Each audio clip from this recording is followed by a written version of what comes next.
Hello મિત્રો, આજે આપણે વાત કરીશું અક્કલ, દિમાગ અને કિસ્મત.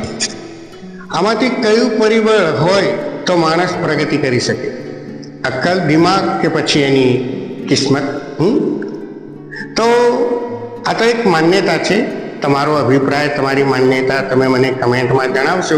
પણ અત્યારે હું મારી માન્યતા આપની સમક્ષ રજૂ કરી રહ્યો છું.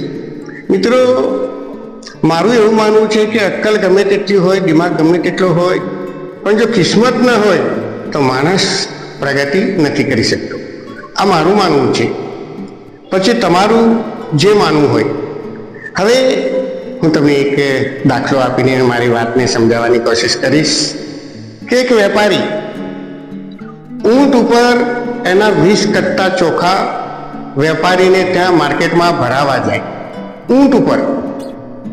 હવે એક બાજુ 20 કટ્ટા ચોખા ના મૂકે અને સામે બેલેન્સ કરવા માટે 20 કટ્ટા રેત ના ભરે, અને આ રીતે ઊંટ ઉપર બેલેન્સ કરે અને રોજ માર્કેટમાં જાય અને ચોખા ભરાવે.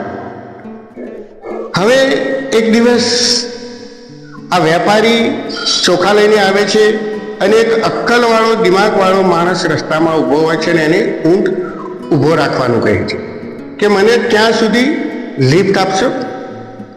પેલો કે આવી જા. બંને જણ ઊંટ ઉપર બેસે અને દિમાગવાળો માણસ પૂછે કે શું ભર્યું છે? એટલે કે ચોખા. અને કે આ બાજુ? એટલે કે રેત. કે કેમ? કે બેલેન્સ જળવાય ને ઊંટ ઉપર, એના માટે હું એક બાજુ 20 કટ્ટા ચોખા ના મૂકું અને સામે બેલેન્સ જળવાય એના માટે 20 કટ્ટા રેતના. પેલો અક્કલવાળો માણસ કે આવું શું કામ? આ તો ઊંટ ઉપર વધારે લોડ થાય.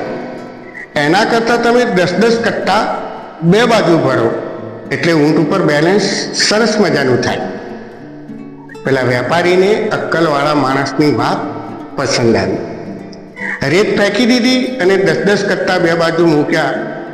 સરસ મજાનું બેલેન્સ થયું અને ઊંટ પણ એકદમ સ્મૂથ ચાલવા લાગ્યો. સ્પીડમાં વધારો થયો. આ બધું જ જોઈ અને પેલો વેપારી બહુ ઇમ્પ્રેસ થયો કે વાહ, તમે તો સરસ મજાના અક્કલવાળા માણસ છો. કદાચ તમે મારા કરતાં વધારે સક્સેસ હશો. પેલો કે ના, મારી જોડે તો સવારી પણ નથી, એટલે તો તમારી જોડે લિફ્ટ માંગી. મારી જોડે કશું જ નથી. પેલો વેપારી કે નીચે ઉતરો. નીચે ઉતરો. પેલો કે કેમ? કે તમારી જોડે કશું જ નથી, સવારી પણ નથી, ધંધો નથી, વેપાર નથી, અરે તમારી સલાહ લઈને મારે તમારા જેવું નથી થવું. ઉતરો. અને ફરીથી પેલા 20 કટ્ટા રેતના ભર્યા અને 20 કટ્ટા ચોખાના, અને બે બાજુ એની સિસ્ટમ પ્રમાણે બેલેન્સ કરી અને ચાલતો થયો. હવે તમે વિચાર કરો મિત્રો, કેટલી સરસ મજાની અક્કલની વાત, પણ એની જોડે કશું જ નથી, પૈસા નથી, એટલે એનું વેલ્યુ પણ નથી સાહેબ. એટલે પેલો માણસ 20 કટ્ટા એક બાજુ મૂકીને 20 કટ્ટા રેતના બેલેન્સ વધારાનું વજન ખેંચે, પણ તે સક્સેસ.